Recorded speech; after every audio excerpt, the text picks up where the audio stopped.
Amma wanti nurratti raawwatamaa jiru maal akka ta'e beektaa? Akka dabballeen OPDO kanaan dura biiftuu Oromiyaa gochaa turte. Biiftuun Oromiyaa keessatti artistoota otoon si waame sagaleen isaanii kan si boochisu baay'ee jira beektaa? Kan achi keessaa ba'anii guutuu biyyattii irratti beekamuu danda'an, addunyaarra deemanii waa meeqa hojjechuu danda'an kana dabballeet isaan hooggan. Har'a waan ta'e yookaan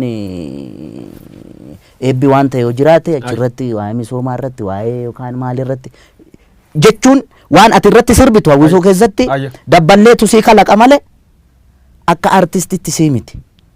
Artistiin immoo miira hawaasa bal'aa, miira hawaasa miiliyoonaan lakkaa'amu bakka bu'ee hojjechuudha qaba malee miira murna tokko kan mootummaa biyya bulchuu miti yookaan kan mormuu miti. Amma wanti nurratti raawwatamaa jiru maal akka ta'e beektaa? Akka dabballeen OPDO kanaan dura biiftuu Oromiyaa gochaa turte. Biiftuun Oromiyaa keessatti artistoota otoon si waame sagaleen isaanii kan si boochisu baay'ee jira beektaa? Kan achi keessaa ba'anii guutuu biyyattii irratti beekamuu danda'an, addunyaarra deemanii waa meeqa hojjechuu danda'an kana dabballeet isaan hooggan. Har'a waan ta'e yookaan eebbi waan ta'e yoo jiraate achirratti waa'ee misoomaa irratti waa'ee yookaan maal irratti jechuun waan ati irratti sirbitu hawwisoo keessatti dabballeetu sii kalaqa malee akka artistitti sii miti.